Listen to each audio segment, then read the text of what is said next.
नमस्कार। बड़ी खबर पर बड़ी और सार्थक बहस के साथ हम लेकर हाजिर हैं 5 की पंचायत में। हूं आपके साथ रीमा पाराशर। देखिए, सारा खेल जो है ना, अब वो उत्तर प्रदेश का है। उत्तर प्रदेश की बिसात बिछ गई है और इसीलिए हर कोई चाहता है कि भाई अपनी तरफ ज्यादा से ज्यादा वोट खींच सके। 80-20 वाला ऐसा लग रहा है कि फॉर्मूला फिर से यूपी में चल निकला है। और आज तो ऐसी बयानबाजी चल रही है, ऐसी बयानबाजी चल रही है कि मतलब गजब ही हो गया है। समझ ही नहीं आ रहा कि विपक्ष जो है वो आखिर किस दिशा में सोच रहा है, किस दिशा में काम कर रहा है। मतलब अजब ही हो गया। लेकिन ये एक बड़ी खबर है जिस पर हम चर्चा करेंगे। एक बार आपको जरा हम दिखा दें, आज प्रधानमंत्री क्योंकि विदेश दौरे पर हैं, जरा ये तस्वीरें आ रही हैं उनकी तरफ। आप देखिए, स्लोवाकिया में ब्रेथलाइन सेरेमनी में ये प्रधानमंत्री नरेंद्र मोदी स्लोवाकिया के दौरे पर प्रधानमंत्री हैं। Tomb of the unknown soldier, यहां पर प्रधानमंत्री पहुंचे और ये आप जो तस्वीरें देख रहे हैं ये उसी सेरेमनी की, ब्रेथलाइन सेरेमनी की ये तस्वीरें हैं। प्रधानमंत्री ने अज्ञात सैनिकों को पुष्प चक्र अर्पित कर श्रद्धांजलि भी दी।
तो स्लोवाकिया में रेड लाइन सेरेमनी में आपने देखा प्रधानमंत्री नरेंद्र मोदी को, और वहां पर उन्होंने जो अज्ञात सैनिक रहे उनको श्रद्धांजलि अर्पित की। चलिए अब शुरुआत करते हैं 5 की पंचायत की। तो बात आज उत्तर प्रदेश की, क्योंकि उत्तर प्रदेश में एक के बाद एक इतने बयान आज आ गए हैं कि समझ नहीं आ रहा आखिर तुष्टीकरण। लग रहा था कि पश्चिम बंगाल के चुनाव के बाद एकदम से खत्म हो जाएगा और समझ आ जाएगा कि भाई काम के दम पर ही वोट पड़ेंगे, लेकिन पहले तो वैसे ही मैदान में कूदे। उन्होंने कह दिया अब मुसलमान दरी नहीं बिछाएगा, उसको बराबरी का हक चाहिए। अखिलेश यादव के साथ उन्होंने बात की कि भाई बराबरी पर बात करनी है तो बात कीजिए। दूसरी तरफ अशोक गहलोत का बयान आया, उन्होंने कहा बीजेपी तो हिंदू हिंदू हिंदू हिंदू करती है, और अगर इंदिरा गांधी आज होती ना इस पार्टी पर तो बैन लगा देती। मतलब जो पार्टी लगातार जीतती आ रही है, 22 राज्यों में बीजेपी की सरकार है, उस पर इंदिरा गांधी बैन लगा देती। तो उन्होंने एक बात की, लेकिन जावेद अली जो कि राज्यसभा के सांसद हैं समाजवादी पार्टी के, उन्होंने हद पार कर दी। उन्होंने कह दिया कि भाई हिंदू तो जहरीले होते हैं, जहर घोल रहे हैं वो, और बीजेपी ने जो बीज बोया हिंदुओं के अंदर जहर का, अब हिंदू जहरीले हो चुके हैं। तो ये क्या चल रहा है उत्तर प्रदेश में, किस चीज़ की लड़ाई है ये? क्या इसी तरीके से ध्रुवीकरण करके वोट पालेंगे ये सब? आज जरा इसी पर चर्चा करेंगे। चलिए पहले बयान सुनते हैं, फिर मेहमानों का रुख करेंगे।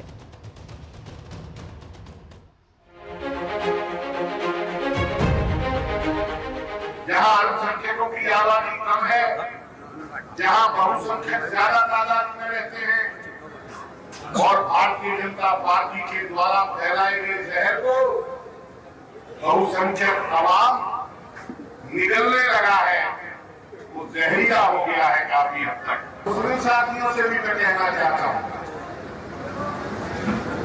कि आप पार्टी में हैं तो कम से कम 4 दोस्त हिंदू भी बनाइए, 4 दोस्त मुसलमान बना करके इकट्ठे होकर के बीजेपी को नहीं हरा सकते।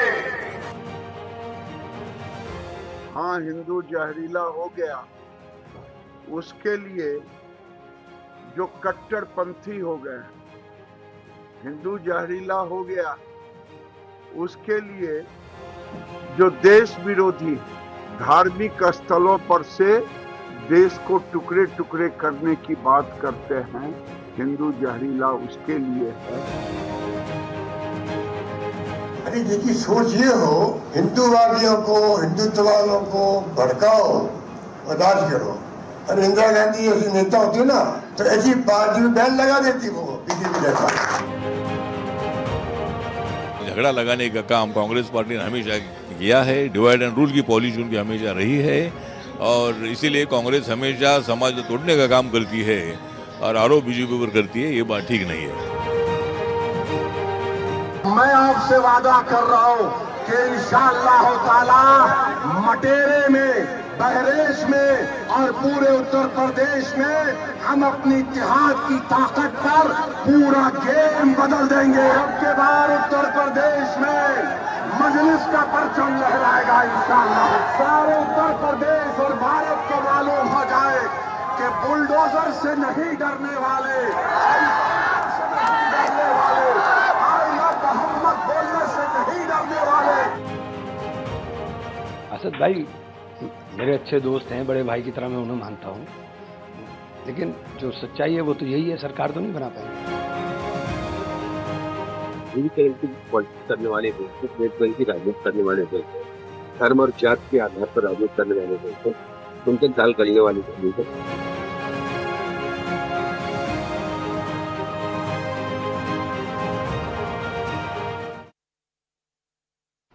तो टुकड़े टुकड़े गैंग की तो भाई कभी चली नहीं थी, क्या इस बार चल जाएगी? और एक बात अशोक गहलोत को शायद जरूर बतानी चाहिए कि क्या जवाहरलाल नेहरू ने मुस्लिम लीग पर बैन लगाया था?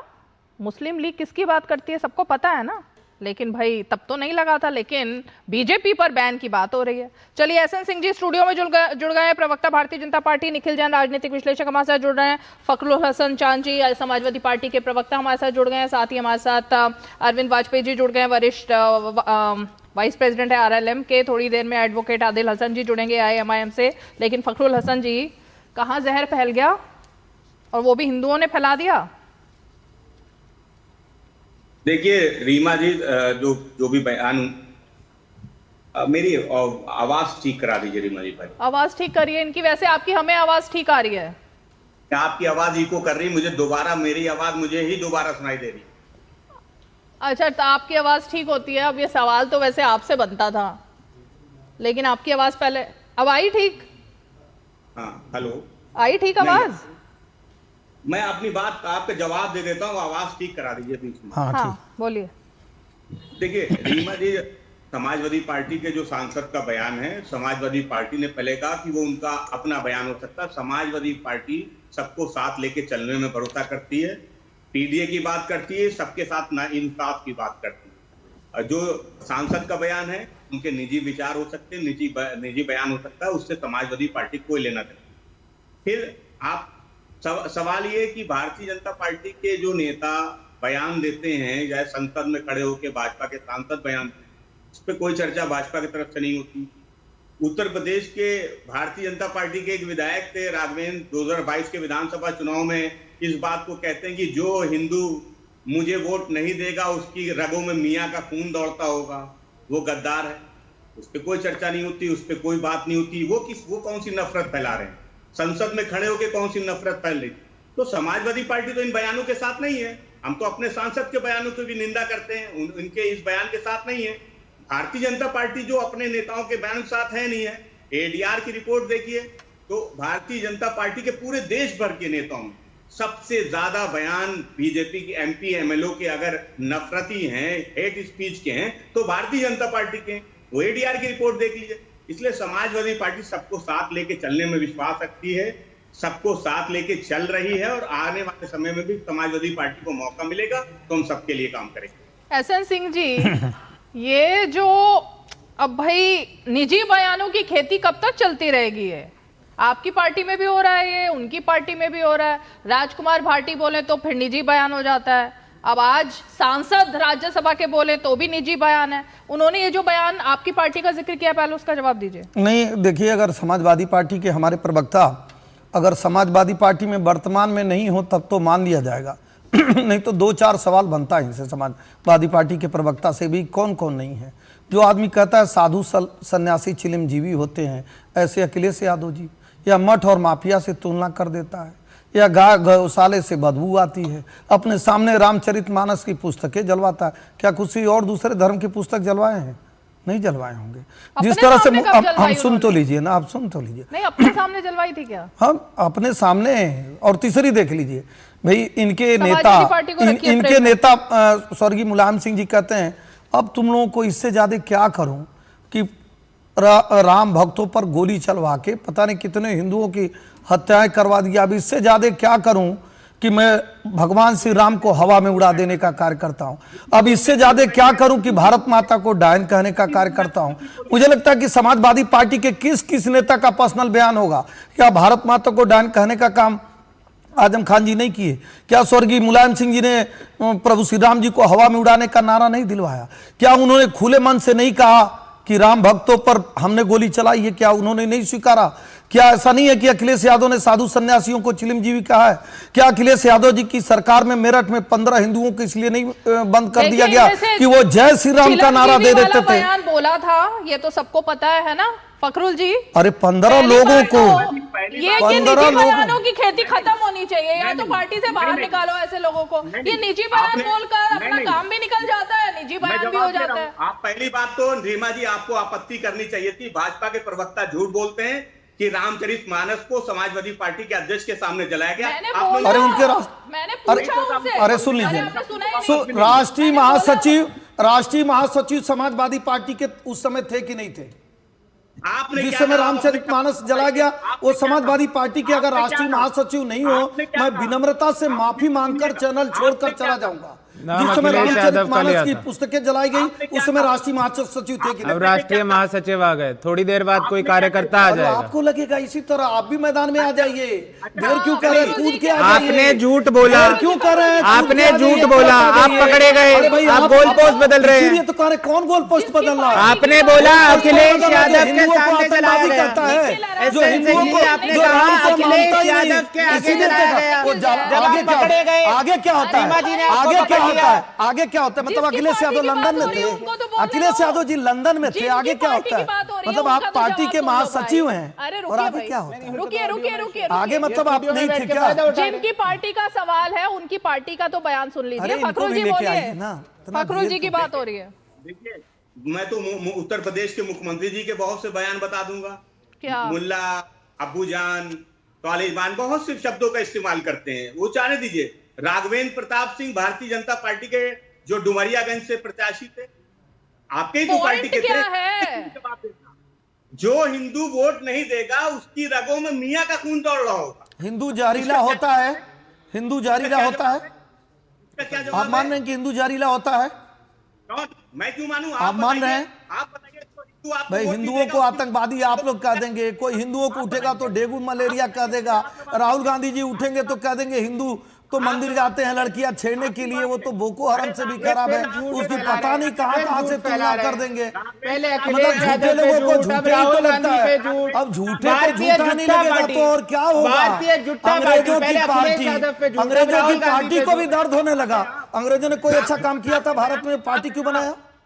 अरे आप अपने राघवेंद्र उन्हीं अंग्रेजों के बनाया, इसीलिए बनाया, उन्हीं अंग्रेजों का मुकदमा लड़ते थे, उन्हीं अंग्रेजों का मुकदमा लड़ते थे, उन्हीं अंग्रेजों का चरण पकड़ते थे, उन्हीं अंग्रेजों को अध्यक्ष बनाते थे, उन्हीं अंग्रेजों को अध्यक्ष बनाते थे, उन्हीं अंग्रेजों को अध्यक्ष बनाए, अंग्रेजों को ही अध्यक्ष बनाए। आपकी हिम्मत है ये बोलने की कि सरदार पटेल अंग्रेजों को कबीर थे, इसीलिए महात्मा गांधी भी अंग्रेजों के कबीर थे क्या? अंग्रेजों को हिम्मत है ये बोलने की? बोलिए ना, एक बड़ी हिम्मत है तो बोलिए कि सरदार पटेल अंग्रेजों के कबीर थे। फिर दोबारा अरविंद वाजपेयी, सरदार पटेल, रविंद्रनाथ ठाकुर, अरविंद वाजपेयी। अरे आपकी हिम्मत है, गांधी कैसे होगी? कांग्रेस पार्टी में थे, इनसे बुलवा दीजिए। गांधी कैसे हो गए? आप बोल दीजिए गांधी कैसे हो गए? गांधी कैसे हो गए? गांधी कैसे हो गए? बता दीजिए। निकल आया गोडसे प्रेम। अब गांधी जी पे अरविंद वाजपेयी जी की सिर्फ आवाज जाएगी और उन्हीं को फ्रेम में रखिए अभी सिर्फ। गोडसे प्रेम निकल आया, अभी लड्डू बांटेंगे फिर से जाके। अरविंद वाजपेयी जी, मैं ये जानना चाहती हूँ कि मुस्लिम लीग क्या उस पर बैन लगा था? और जिस तरीके की बात अशोक गहलोत आज कह रहे हैं, मतलब चुनी हुई जहां पर 22 राज्यों में सरकार है जिस बीजेपी की, और मैं अभी जरा वार्न कर दूं, अब मैं एक्चुअली वार्न कर रही हूं कि अगर इस तरह से लड़ाई झगड़ा करना होगा तो फ्रेम से हटाया जाएगा, ऑडियो डिप होगी। निखिल जैन, मेरे ख्याल से ये जो आपने बात बोली है ना तो आप उस समय पर थे। कौन सी बात? बूट लीक करने वाले, बूट लीक करने वाले, हाँ, लिकर, यस, अंग्रेजों की एक लिकर वो भी होता है, एक लिकर ये भी होता है, इसलिए मुझे लिकर मत बताओ आप। ना आप उस वक्त पैदा हो चुके थे, ना आपको अच्छा जूतिया चाटने वाले हैं तो कहेंगे ना, ये जूतिया चाटे हैं तो कहेंगे इसमें क्या दिक्कत है? रीमा जी ये जूतिया चाटे हैं तो कहेंगे। एग्जैक्टली, आप पैदा हुई थी ना, मैं हुआ था ना, मोदी जी हुए थे। एग्जैक्टली, पर 1947 लेकिन आपको शायद ज्यादा पता है कौन किसके जूते चाटता था या नहीं चाटता था, इसलिए कृपा करके एक तो शांत रहो, और दूसरी बात जब मैं जिसके पास आऊं मेरे ख्याल से वो बोले तो एक मर्यादा बनेगी। अरविंद वाजपेयी जी, इंदिरा गांधी होती तो बीजेपी पर बैन लगा देती। अरे भाई एक बात बताओ, ये तो रिकॉर्ड की बात है कि जब इंदिरा गांधी प्राइम मिनिस्टर थी तो बीजेपी थी, बीजेपी मींस जनसंघ थी। हाँ, जनसंघ कोई आज की थोड़ी है, तो तब क्यों नहीं बैन कर दिया?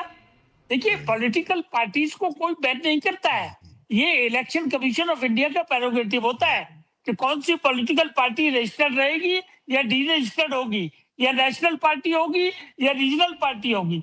ये सरकार का इससे कोई लेना देना नहीं है, और इस तरह की बातें करके ये सेल्फ गोल कर रहे हैं, चाहे ये कांग्रेस वाले हैं चाहे ये समाजवादी पार्टी वाले हैं, ये इसको सेल्फ गोल कहते हैं। अभी तो मैच शुरू भी नहीं हुआ, आप अभी से इस तरह के बयान दे रहे हो और अपने नेताओं के खिलाफ कार्रवाई नहीं करते हो, मतलब हिंदू जहरीला हो गया।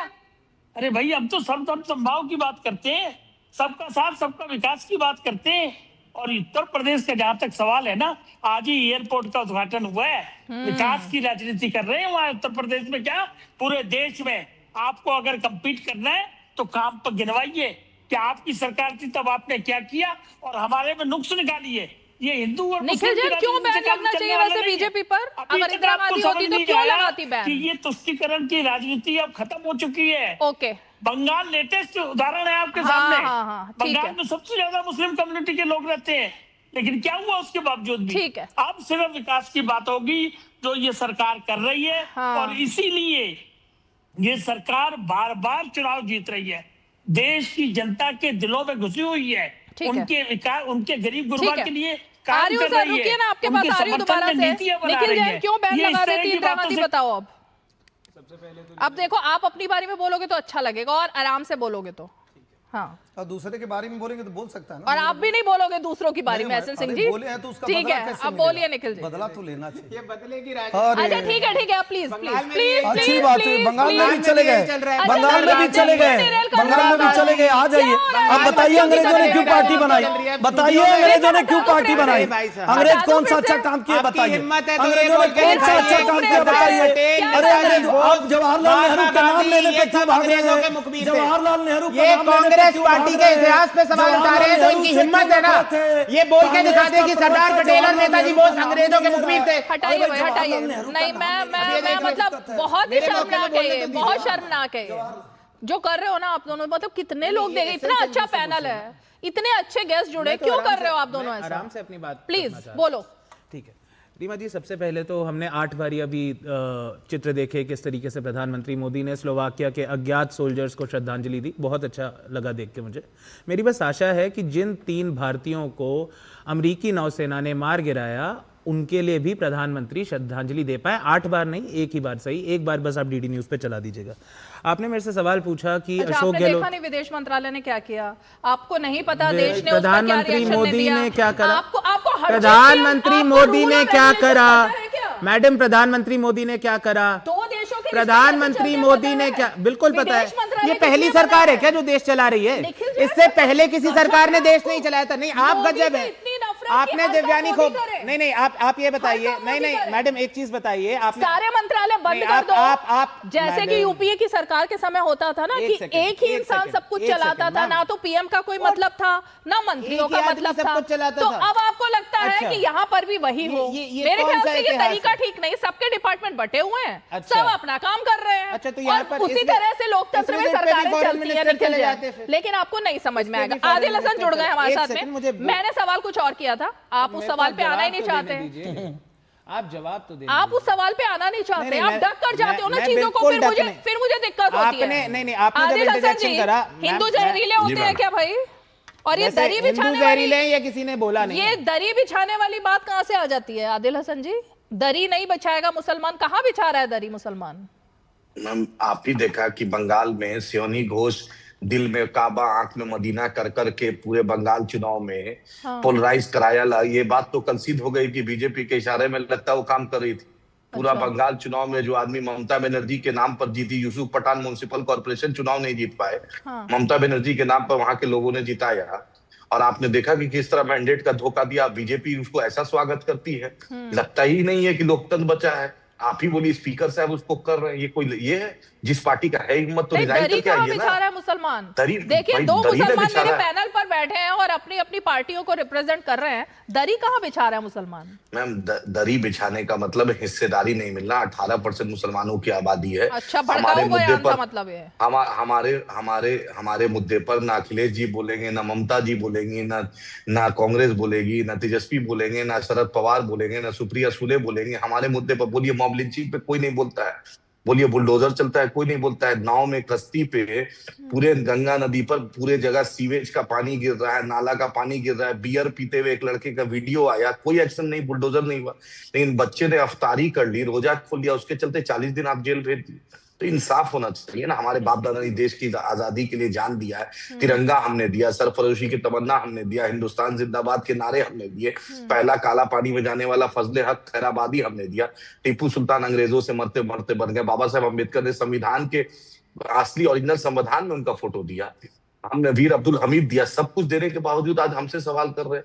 हमारे मुद्दे पर कोई नहीं बोलता है ना, कोई भी सेकुलर। मुझे आपत्ति इस पर है, देश का मुसलमान दरी नहीं बिछा रहा, देश का मुसलमान राष्ट्रपति बना है एपीजे अब्दुल कलाम। देश का मुसलमान दरी नहीं, भड़काना नहीं चाहिए मुसलमानों को, दरी बिछा रहे हैं, दरी बिछा रहे हैं, दरी नहीं बिछा रहे भाई। मैम आप बद से बदतर स्थिति है। कहाँ? कोई भी सेकुलर पार्टी, पूरे भारत में कोई भी सेकुलर पार्टी मुसलमानों के मुद्दे पर बोलना नहीं चाहती है। आप बोल दीजिए बिहार में चुनाव हुआ लोकसभा में, तेजस्वी जी 24 सीट में सिर्फ 2 सीट मुसलमानों को दिया, अपने घर में 2 टिकट दिए। फखरुल जी को फ्रेम में लाओ भाई। ममता जी से सबसे बड़े पैरोकार थे अब तक मुसलमानों के। फखरुल जी, आप क्या मुसलमानों के मुद्दे पर आप बात ही नहीं करते हो क्या? आप पूछिए फखरू साहब से, मॉब लिंचिंग पे अखिलेश जी कब बोले हैं? एहसन सिंह जी जरा उनसे पूछ लो, क्योंकि भाई देखिए मामला उन्हीं का है भाई। सबसे बड़े पैरोकार तो अभी तक आप लोग आरोप लगाते थे कि अखिलेश यादव है। अब अखिलेश यादव भी अगर नहीं बात कर रहे हैं तो कौन करेगा? अखिलेश जी हमारे मुद्दे पर तो पूछना चलेगा ना। मैम आवाज आ रही है? ओवैसी जी की पार्टी के जो सवाल हैं उनका तो जवाब दूंगा, लेकिन वाजपेयी जी ने कुछ बात की थी कि विकास की। मैं उनको एक बात बताना चाहता हूँ कि 2021 के बाद से उत्तर प्रदेश में 7 एयरपोर्ट बने थे, और वाजपेयी जी जानकारी कर लीजिएगा कि उनमें से 6 बंद हो गए। आजमगढ़, अलीगढ़, मुरादाबाद, कुशीनगर, चित्रकूट, श्रावस्ती। और वाजपेयी जी 18,000 से ज्यादा प्राथमिक विद्यालय उत्तर प्रदेश में बंद हो गए। ये कौन सी राजनीति को आप कह रहे हैं आगे बढ़ाने के लिए? उत्तर प्रदेश में कौन सी राजनीति हो रही है सब जानते हैं। दूसरी बात, ओवैसी जी के प्रवक्ता हैं पार्टी के, मैं उनसे पूछना चाहता हूं कि मैं बड़ा सम्मान करता हूं ओवैसी जी का, वो कानून के बड़े जानकार हैं, आप कहते बैरिस्टर हैं।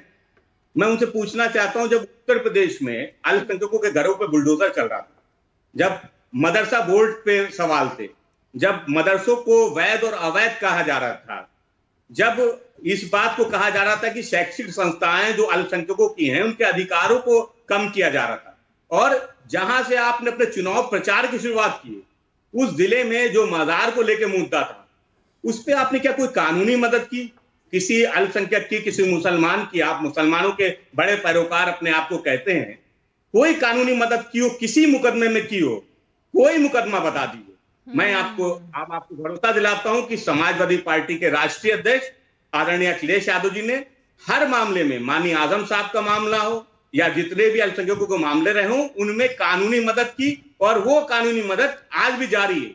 और मतलब दोनों पार्टियां ठग रही हैं, कहने का मतलब ये है। हाँ, क्यों मुसलमानों से अलग पीडीए के लोग ठग रहे हैं क्या सब मुसलमानों को?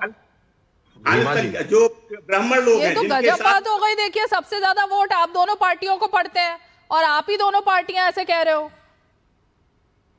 नहीं, क्या सवाल है रीमा जी? आप सबसे ज्यादा वोट मुसलमानों के या तो सपा को पड़ते हैं, ओवैसी जी की पार्टी को पड़ते हैं, और आप ही दोनों मुसलमानों के लिए कुछ नहीं करोगे तो कौन करेगा फिर? मैंने तो कहा कि समाजवादी पार्टी ने इस पे सवाल उठाया। सवाल समाजवादी पार्टी लड़ रही है, समाजवादी पार्टी ही। चलिए बस क्विक रिएक्शन आदिल जी, फिर हसन सिंह जी। मैम अखिलेश जी से क्या है?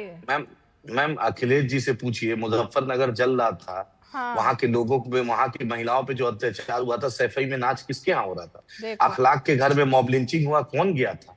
SIR के मुद्दे पे सुप्रीम कोर्ट कौन गया? मॉब लिंचिंग पर, ट्रिपल तलाक पे, CA NRC पे, हर मुद्दे पे कौन बोला? दादरी पे कौन बोला? मुसलमानों के मुद्दे पर कब बोलते हैं? आजम खान को हम याद दिलाते हैं, तभी इनको आजम खान याद आते हैं। हम याद दिलाते हैं AMU किशनगंज, AMU अलीगढ़, जामिया के माइनॉरिटी स्टेटस पे किसने बोला? जामिया को जो फंड नहीं मिल रहा है, AMU को फंड नहीं मिल रहा, किसने बोला? बुनकर पर किसने बोला? जो टैक्स लगा दिया था गिरिराज सिंह ने। मतलब तो देखिए बीजेपी सही कहती है कि मुसलमानों को ठगा जा रहा है। जो पार्टियां मुसलमानों के वोटों की सबसे ज्यादा वकालत करती हैं, वो कर क्या रही है भाई? इनके घर से 5 सांसद है। हाँ? इनके घर से इनके भाई सांसद, भाभी सांसद, भतीजा सांसद, चचा सांसद, सब सांसद है। आप ही बताइए, इनके घर का आधा सपा के लोग भाजपा में चले गए। बतलाइए, हमारे घर में बुलडोजर चलता है कब? अखिलेश आफरीन नाम की एक लड़की है, उसके घर पे बुलडोजर इलाहाबाद में चला कब? अखिलेश जी उसके घर में खड़े हुए, उसके पिताजी ने तो इनका साथ भी दिया था इलेक्शन में, अखिलेश जी कभी नहीं दिए। बतलाइए, अखिलेश जी मुसलमानों के मुद्दे पर कब ट्वीट किए? इलेक्शन आ रहा है, संभल में अखिलेश जी गए क्या? 5 लोगों को मार दिया गया था। ये तो पोलिंग खुल गई पूरी। और सुनिए, और सुन लीजिए, योगी आदित्यनाथ पे जो केस था, उस केस को साइन नहीं किया, अखिलेश जी ने उस केस को रोका। या अखिलेश जी खुद बोलते हैं कि उनको ऊपर चार्ज फ्रेम नहीं होने दिया। बतलाइए किसने सुनील सिंह को किसने रखा, जिसने मुसलमानों को गाली दिया? जी बोलने के लिए सब कुछ तो उन्होंने ही बता दिया आपके बारे में। सुनील सिंह ने मुसलमानों को गाली दिया, किसने दिया? इनका आधा परिवार भाजपा में चला गया, इनकी बहू, इनके घर की बहू भाजपा में चली गई। एक बात को समझिए कि ओवैसी जी आए तो सवाल किससे कर रहे हैं? आपने उनके सारे सवाल समाजवादी पार्टी से देखे होंगे। ये सवाल विपक्ष हैं। ये कभी मुसलमानों का वोट पड़ेगा उसी से तो सवाल करेंगे वो। क्यों ठेकेदार है मुसलमानों के? क्या ठेकेदार है? इनको किसने ठेकेदार बनाया है? किस मुसलमान ने इनको अपनी ठेकेदारी दी है? तो ये कैसे ठेकेदार हो गए? स्वयं घोषित ठेकेदार हैं। और सबसे बड़ी बात, मैंने इनसे पूछा था कि आपने क्या मदद की, ये बयानों की बात करें। अरे भाई, बयान तो आप अच्छे दे देते हैं, आप तो तकरीर तो बहुत अच्छी करते हैं, जज्बातों को उभारने का काम आप भी करते हो, भाजपा भी करती है। एक तरफ वो जज्बात उभारते हैं, दूसरी तरफ आप जज्बात उभारते हैं, और दोनों की इसी में नूरा कुश्ती में वोट बटता है और वोट आप दोनों लेते हैं। वोट नहीं बटना चाहिए एसएन सिंह जी, ये बात है। बड़ी अच्छी बात है। कहीं आप देखी होंगी, बहुत बड़ी विडंबना है। ये जितनी पार्टियां बैठी हैं ना, ये सब हिंदुओं को अपमानित करने का कार्य करती हैं। कोई ऐसी पार्टी नहीं है यहाँ पे, जितनी ये बैठी हुई पार्टियां हैं ना, ये कांग्रेस है, समाजवादी है, एमआईएम, जितनी बार भी आप देखे हुए होंगे, अगर मुंह खोले होंगे तो हिंदुओं को ही गाली देने का कार्य किए होंगे। वो चाहे कांग्रेस वाले भी होंगे, चाहे समाजवादी पार्टी के लोग होंगे, चाहे एमआईएम के होंगे। अगर राम पे सवाल उठाना हो, अगर राम के खिलाफ वकील खड़ा करना हो, एक कहेगा कि हम राम के खिलाफ वकील खड़ा कर देंगे, एक कहेगा तो राम ही नहीं है, एक कहेगा कि हम कभी राम मंदिर को स्वीकृति ही नहीं देते हैं। तीनों जो है 3 तलाक का विरोध करने वाली पार्टियां हैं, तीनों हिंदुओं को गाली देने वाली पार्टियां हैं, तीनों जो है वो राम के नाम पर, गाय के नाम पर, गंगा के नाम पर टिप्पणी और टीका करने वाली पार्टियां। मुझे लगता है एक आदमी अपने पार्टी का नाम मुस्लिमुद्दीन रखता है, एक आदमी मुल्ला मुलायम कहता है। और ये अब सुन तो लीजिए, दूसरा ये जो रजाकारों की पार्टी पहले भी वही काम की, देश विरोधी कार्य की, और आज भी देश विरोधी कार्य कर। आप बताइए, महाराणा प्रताप, महाराणा संगा को गाली देंगे, और जो हमारे देश के हिंदुओं की हत्या किया, जो हमारे हिंदुओं के घरों को जलाने का कार्य किया, हमारे मंदिरों को लूटने का कार्य किया, उस बहराइच में चले जाएंगे कि नहीं वो ठीक है, वो संत है। तो मुझे लगता है कि ये सभी एक हैं। एक ये हमारे बगल में बैठे हुए हैं राहुल गांधी जी, कहते हैं हिंदू लड़के तो मंदिर लड़की छेड़ने जाते हैं, दूसरे धर्म पे ऐसा बोले हैं क्या? समय रहेगा तो वो भी दिखा देंगे। अरे निकाल के दिखा दीजिए भाई, पूरे देश के लोगों ने झूठा साबित कर दिया है, पूरे देश के लोगों ने झूठा साबित कर दिया है कि जो आदमी भारत को में लोकतंत्र मानता नहीं। एक लास्ट बात सुनते लीजिए, एक लास्ट सुन लीजिए, एक लास्ट। मैं कह रहा हूँ, अगर भारत सही सुन नहीं होता, अगर भारत सही सुन नहीं होता, हिंदू सही सुन नहीं होता, तो इस तरह से बयान देकर रह पाते, कश्मीर में से हिंदुओं को भगा के रह पाते, पलायन करा के रह पाते। अरे जो लोगों ने कहा कि हम भारत में रह ही नहीं सकते हैं, उनको गले लगा के हिंदू रख रहा है, और कह रहा है कि हम कितना हिंदुओं पे अत्याचार करें। का कहना है वाजपेयी जी कि भाई उन्होंने दिखा दिया कि यूपी में इतने एयरपोर्ट बंद हो गए हैं, इतना विकास ठप हुआ है, और आपने बताया कि यूपी में तो विकास की बहार है। अब इसका पहले जवाब दे दीजिए। नहीं, वो तो जनता वहाँ की महसूस कर रही है, लॉ एंड ऑर्डर वहाँ कंट्रोल हुआ कि नहीं हुआ। ये खुद नोएडा में रहते हैं, नोएडा में पहले क्या हाल था और अब क्या हाल है? यादवों का जो अत्याचार हुआ करता था, माफ करना, पूछिए जाके दलित समाज से क्या हाल हुआ करता था, वो सब बंद हुआ कि नहीं हुआ? देखिए, हमसे इस बारे में बहस न करिए।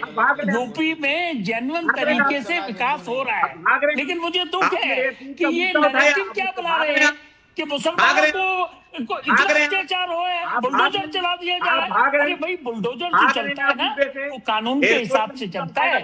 सुप्रीम कोर्ट में कई बार मामले जा चुके हैं, सुप्रीम कोर्ट ने गाइडलाइन फिक्स की है कि बुलडोजर कहाँ चलेगा, कैसे चलेगा, कब चलेगा। देखिए, ये हीन भावना ये मत समझिए कि मुसलमान इस देश का नागरिक नहीं है। सबका साथ, सबका विकास में वो भी सम्मिलित होता है। जो पॉलिसी बनती है उसका बराबर हिस्सा मुसलमानों को भी जाता है। कैसे ये महसूस कर रहे हैं कि ये देश आपका नहीं है, या इस देश में आपको हक नहीं मिल रहे? एक उदाहरण ठीक है, फखरुल जी बोलिए। फखरुल हसन, ऐसा तो कहीं कुछ नहीं है। फखरुल जी, इस तरह का माहौल बना के ठीक है, आप मुसलमानों को विक्टिम कार्ड जो खेल रहे हो ना, वोट लेने के लिए, हाँ, ये पॉइंट है। विक्टिम कार्ड क्यों खेला जाता है हर बार जब चुनाव आता है? फखरुल जी, आदिल जी, ये विक्टिम कार्ड जो है, अब मेरे ख्याल से खेलना बंद होना चाहिए, क्योंकि विक्टिम नहीं है मुसलमान अब।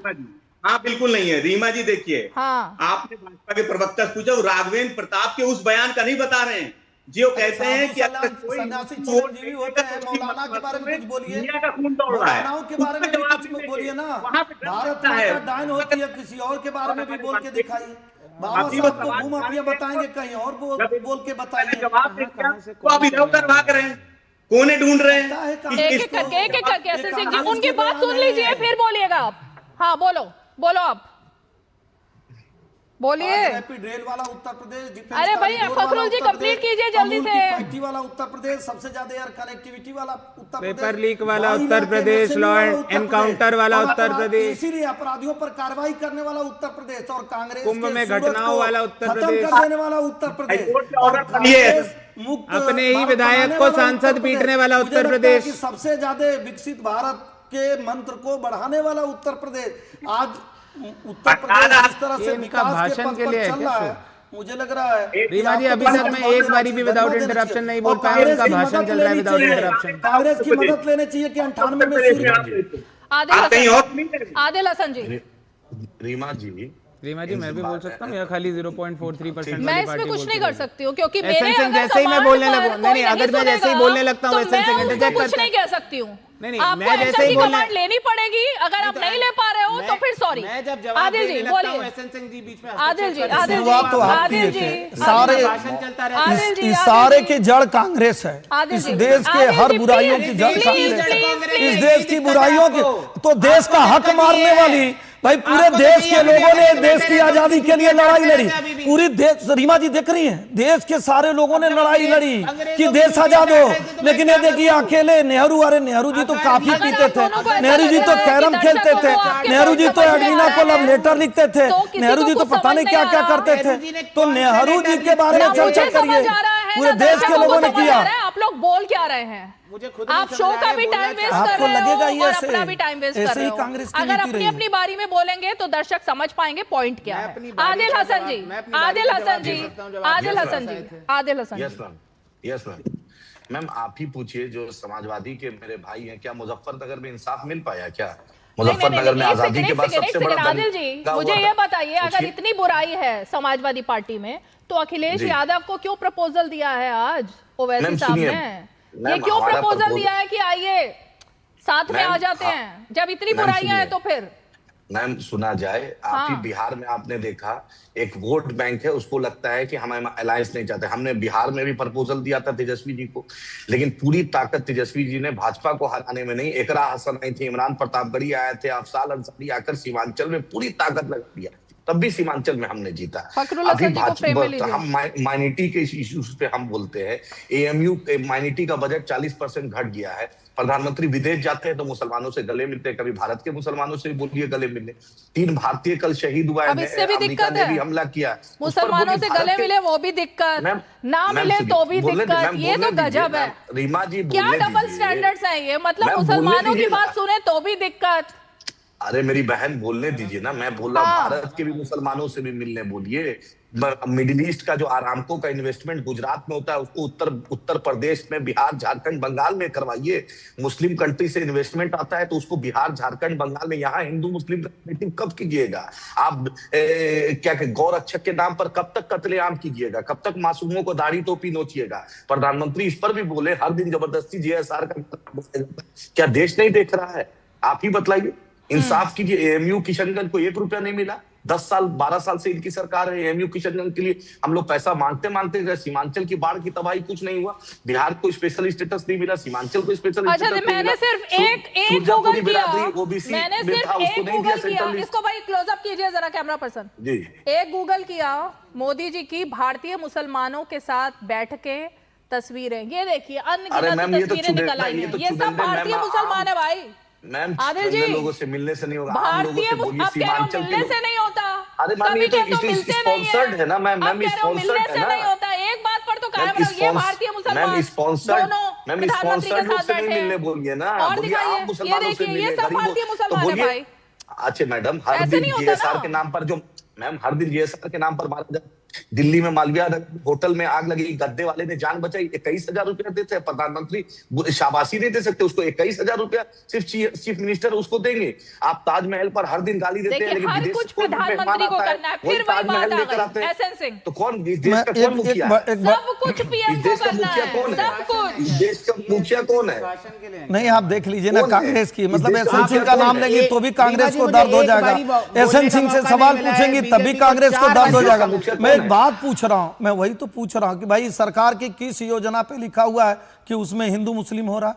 उजाला पे है कि उज्ज्वला पे है कि किसान सम्मान निधि है कि गरीब कल्याण की योजना है। मैं उसीलिए तो कह रहा हूं, ये हिंदू मुस्लिम कौन किया, एक की खुलेबंदी दूसरे की नसबंदी कौन किया। रीमा जी एक छोटा सा प्रकरण बताऊंगा, 75 से 77 के बीच में भैया गांव में पुलिस आती थी ना, तो लोग जाके मतलब हमारे दादा परदादा बताते हैं कि हम लोग आम के पेड़ के नीचे जाके छुप जाते थे, क्योंकि कांग्रेसी चाहते थे कि हिंदुओं की जनसंख्या कम हो। तो जो व्यक्ति 80 साल का हो गया था, जो 14 साल का भी लड़का था, उसको पकड़ पकड़ के नसबंदी योजना चलाने वाले देखिए कैसी कैसी बात करते हैं। एक की खुलेबंदी दूसरे की नसबंदी, एक की धार्मिक यात्रा पे 2 लाख की छूट दूसरे को कुछ नहीं, एक की जमीन हड़पने की नीति। और तो छोड़ दीजिए, एक और भी कम्युनल बिल ले आ रहे हैं कि मतलब अगर कोई 2 व्यक्ति मैंने भारत का 2 व्यक्ति अगर लड़ाई करता है तो हिंदू ही दोषी है, ऐसे कहने वाले लोग यहाँ पर बैठे हैं।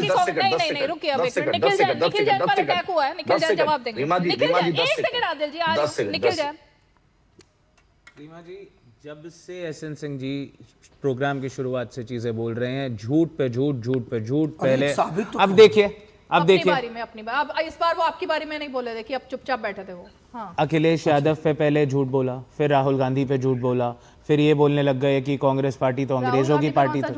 राहुल गांधी पे भी कुछ तो बोला था आधे घंटे कि लड़के तब मैंने ऑब्जेक्शन लड़के मंदिर लड़कियां छेड़ने जाते हैं। रीमा जी कहना है रिस्पॉन्ड और नॉट, मैं जवाब दे सकता हूँ। मैं जब ये बोल रहे हैं मैं ऑब्जेक्शन रेज कर रहा हूं, तब आप मेरे पास आ नहीं रहे। उसके बाद ये 6 बार बताइए ना, मैं तो दोबारा बोल रही है कि किस टाइम पे इन्होंने झूठ बोला था वो बताइए। आप दिखा दीजिए ना बयान। अरे आप ढूंढिए, आधे घंटे पहले आपने बोला था। अब ये देखिए आपका काम मैं थोड़ा करूंगा, आप ढूंढिए कैसे जवाब, आप जाके ढूंढिए राहुल गांधी हिंदू हिंसक होता है। सिंह जी मेरे ख्याल से वाजपेयी जी झूठ और किसी को झूठा बोलना अनपार्लियामेंट्री वर्ड होता है ना, और अगर आप संसद में भी किसी को झूठा बोलोगे तो फिर आप वापस एसएन सिंह पे चले जाइएगा, फिर आप मोदी जी का विजुअल 8 बारी चलाइएगा, फिर वापस एसएन सिंह के पास चले जाइएगा।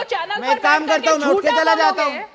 झूठा बोलोगे ना, और कांग्रेस बोलते हुए पकड़े गए कि नहीं, कांग्रेस की इन्होंने क्या बता दीजिए, ये आपको लगता है रीमा जी एक झूठा को सब कुछ झूठा लगता है, चोर को हाथ भी चोर अनपार्लियामेंट्री है या नहीं? मतलब अंग्रेज अध्यक्ष के लिए झूठ है, अंग्रेज अध्यक्ष के लिए ये झूठ है, इनके 5-5 अध्यक्ष अंग्रेज थे, झूठ है। अरे भाई देश के लोग देख रहे होंगे कहां से पढ़ लिख कर आए, इटली तो नहीं चलेगा ना भाई, इटली तो झूठा बोलना अनपार्लियामेंट्री। अब आपने झूठा बोला है तो उनको प्रूफ करने दीजिए वो झूठे हैं या नहीं भाई। एसएन सिंह जी झूठ वापस आप उन पे अंग्रेज इनके अध्यक्ष थे कि नहीं? ठीक है मैं जवाब दे सकता हूँ। राहुल गांधी ने एज मैनी वर्ड्स ये बात बोली थी कि जो लड़के हैं वो आप बयान चलाइए। क्यों चला दूं? जो कहेंगे वही करेंगे। नहीं देना है भाई। रीमा जी मैं शो छोड़ के चला जाता हूं। I can't debate like this. ये हर सेंटेंस पे इंटरजेक्शन ऐसे डिबेट नहीं होता। स्वीकार लीजिए भाई। नहीं बोलोगे फिर अगर आप कांग्रेस को डिफेंड करने हैं तो स्वीकारिए। कोई और शब्द इस्तेमाल करो। अगर इनके इंटरजेक्शन चलते रहे तो मैं शो छोड़ के जा रहा हूं। आप इनसे पूछ लीजिए, अगर ये बोलने का मौका देंगे। आप किसी को झूठा बोलोगे वो अपनी गवाही नहीं देगा। बैठिए अपनी बात कहिए, बताइए कि कांग्रेस ने क्या किया हिंदुओं के लिए। 5 अच्छे शब्द एक सेकंड मैं एकदम चुप हूं। एक second SN Singh ji please बोलिए निखिल जैन, लेकिन ये झूठा शब्द मेरे ख्याल से नहीं बोलना चाहिए। अच्छा तो ठीक है, मतलब भाजपा के प्रवक्ता, भाजपा के बड़े बड़े नेता मंत्री विपक्ष के नेताओं को आतंकवादी, कटमुल्ला, एंटी नेशनल, देश विरोधी, गद्दार कुछ भी बोल सकते हैं, लेकिन मैं एक न्यूज डिबेट पे एक प्रवक्ता को ये नहीं कह सकता कि आप झूठ बोल रहे हैं, क्योंकि इनका पहला कथन ये था कि अखिलेश यादव बताएंगे ना। ये देखिए अंग्रेजों की पार्टी कह दिया तो खराब है। दोबारा पूछ लो, आप उठ के चले जाइए, कौन मना किया? रीमा जी उसके लिए क्या करें? अगर आप सत्य को स्वीकारने के लिए नहीं बैठे, केवल अपनी बात कहने के लिए हैं, तो ऐसे कांग्रेस के प्रवक्ता को डिबेट में नहीं आना चाहिए, क्योंकि इतिहास को कभी भुलाया नहीं जा सकता। मैं 5 अच्छाई पूछ रहा हूं कि आपने हिंदुओं के लिए 5 अच्छे शब्द अगर आपके नेता कुछ कहें तो बता दीजिए, तो नहीं बता रहे हैं। अरे राहुल गांधी जी, मैं डंके की चोट पे कहता हूं, आप जाके क्लेम कर दीजिएगा। राहुल गांधी जी ने कहा कि हिंदू मंदिर जाते हैं लड़कियां छेड़ने के लिए। दोबारा कर रहा हूं, तीसरी बार कर रहा हूं, चौथी बार कर रहा हूं, 5 बार कर रहा हूं। पार्लियामेंट में खड़े होकर कहते हैं हिंदू हिंसक होते हैं, 10 बार कहता हूं। किसी तरीके की कोई संभावना है कि इस बार चुनाव में कांग्रेस को हटा करके उनके साथ में कोई तालमेल किया जा सके? देखिए रीमा जी, धर्म की राजनीति करने वाले किसी भी दल से समाजवादी पार्टी का गठबंधन नहीं हो सकता, तो ये स्पष्ट है। क्योंकि जो भी राजनीति धर्म के नाम पे करते हैं कि धर्म के नाम पे वोट मांगते हैं, उन पे कभी समाजवादी पार्टी समझौता नहीं कर सकती, चाहे वो भारतीय जनता पार्टी हो और चाहे वो एससीजी का दल हो, दोनों एक ही ढर्रे पे चलते हैं, एक ही ढर्रे पे अपनी बात कहते हैं। मैंने इस डिबेट में भी एयरपोर्ट का मुद्दा आया, मैंने उस पर जवाब दिया, कोई जवाब नहीं मिला। 18,000 से ज्यादा प्राथमिक विद्यालय बंद हो गए, उस पर कोई जवाब नहीं है। उत्तर प्रदेश में लगातार नाइंसाफी हो रही है, पीडीए के साथ अन्याय हो रहा है, आरक्षण उनका खाया जा रहा है, लेकिन उसका कोई जवाब नहीं है। भारतीय जनता पार्टी के एक विधायक कहते हैं कि जो हमें वोट नहीं देगा उसकी जो हिंदू हमें वोट नहीं देगा उसकी नसों में मियां का खून दौड़ता होगा। इसका जवाब एहसन सिंह साहब नहीं देंगे। उस पे बयान का बचाव करते नजर आएंगे, उस पे जवाब न देके इधर उधर जाएंगे। वो ये कह रहे थे, वो यहाँ ये कहा था, वो बयान ये था। अरे उस पे भी तो कुछ कहिए, उस पे भी तो कहिए, मंगवाइए, कहिए ना। उस पे कोई जवाब नहीं। और उत्तर प्रदेश में जिस तरह से पिछड़े, अच्छा ये हिंदू मुस्लिम ही करना है क्या इस पूरे चुनाव में इस बारी? क्या फखरुल जी पूरा चुनाव ऐसे ही चलेगा? मैं तो चाहता हूं कि जो चुनाव हो समाजवादी पार्टी मुद्दों पे ही भारतीय जनता पार्टी पे लेके आएगी। 18,000 प्राथमिक विद्यालय आपने कैसे बंद कर दिए? अब आज का बयान देख लीजिए, कहाँ हो रहा है ये। पहले कहा गया कि भैया चंदा चोरी चंदा चोरी चंदा चोरी, सरकार ने एसआईटी बना दी, जांच हो रही है। अब आज अखिलेश जी कह रहे हैं भैया अफसर लोग साधु संतों की जांच करेंगे। ये क्या हुआ? क्या नहीं हुआ? पहले तो चंदा चोरी तब साधुओं पर सवाल खड़े किए, तब कुछ नहीं। अब जब एसआईटी जांच हो रही है तो इस पर भी सवाल, मतलब चित भी तेरी पट भी तेरी, है ना, मतलब मेरी। सवाल गलत था क्या?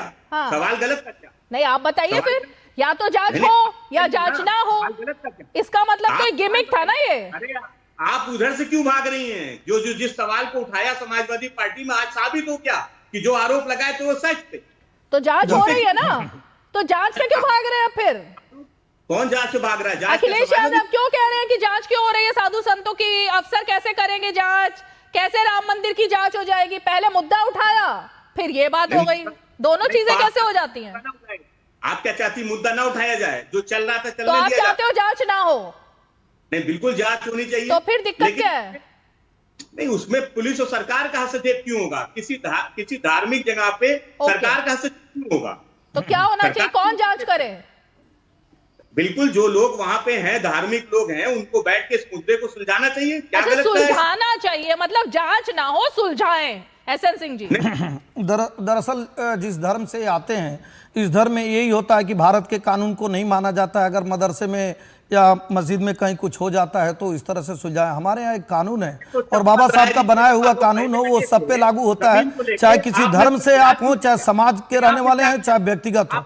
एक बात। दूसरी बात, हिंदू मुस्लिम ये कह रहे थे, भाई सही बात है कि हम हिंदू और मुस्लिम दोनों कहते हैं, हम हिंदू और मुस्लिम दोनों के लिए कार्य करते हैं। हम आपके लिए नहीं कहते कि मुलायम सिंह जी ने कहा था कि हमारी सरकार बनते ही 60%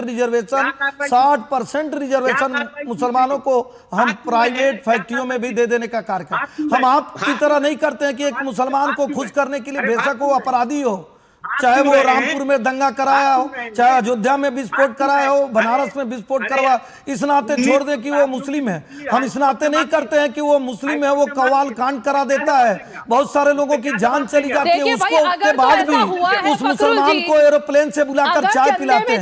इस नाते हम छोड़ देते हैं कि वो मुसलमान है, बेशक वो एक राज साहब की हत्या किया हो, हम इस नाते मुसलमान को छोड़ देते हैं कि वो मुसलमान है, बेशक वो 10 पुलिस वालों को बंदी। ये सारा काम आपकी सरकार। साधु संतों को ऑब्जेक्शन नहीं है तो आपको क्यों ऑब्जेक्शन है? आपने क्या कार्रवाई की थी? हाँ? क्या कार्रवाई की थी आपने? देखिए, जो राम वाले नहीं है ना, उनको राम के बीच में बोलना नहीं चाहिए। पहली बात, जो ना राम का दर्शन किया हो, न एक पैसा दिया हो, हर आदमी सक्षम है अपनी घर की बात सुलझाए। हम आपकी मदरसे की चर्चा कर नहीं रहे, हम ये पूछ नहीं रहे कि मौलवी क्या कर रहा है। एक मिनट, आप ठेकेदार नहीं हो, आप ठेकेदार मत बनो। किसने आपको ठेका दिया है?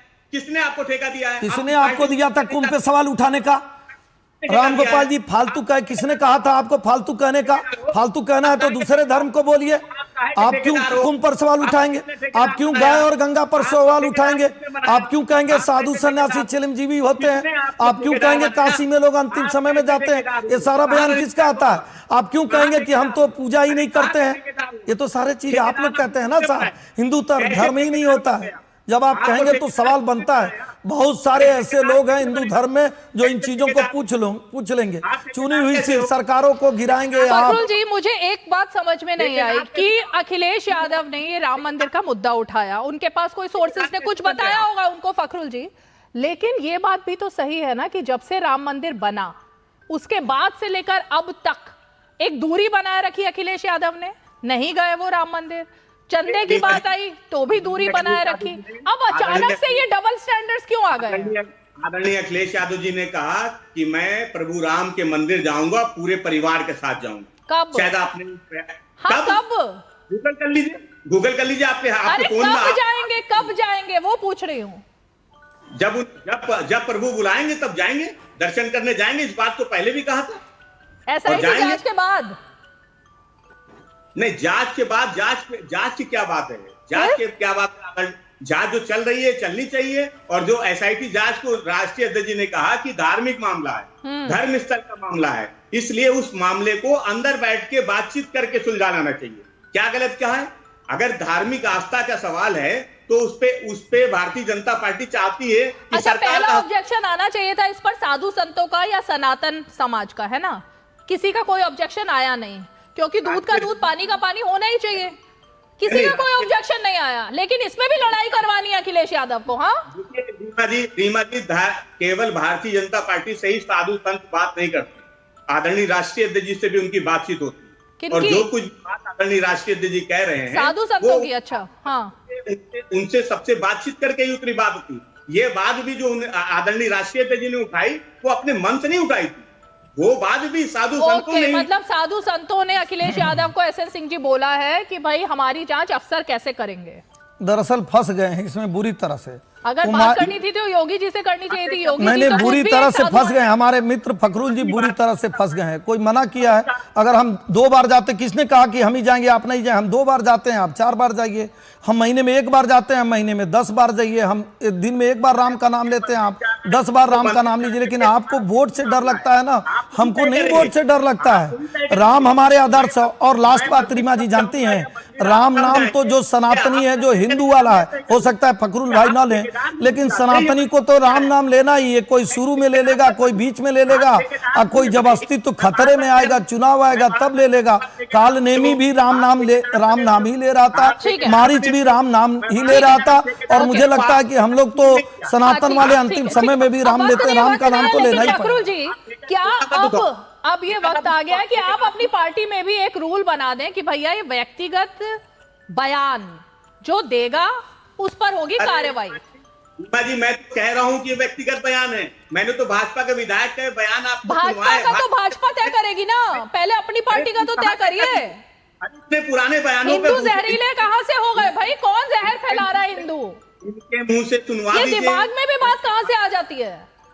क्या ये जहरीला बयान नहीं है कि अगर अरे वो बीजेपी तय कर लेगी उनकी पार्टी के लोगों के साथ उनको क्या करना है? पहले आप तो बताइए, आप क्या कर रहे हो?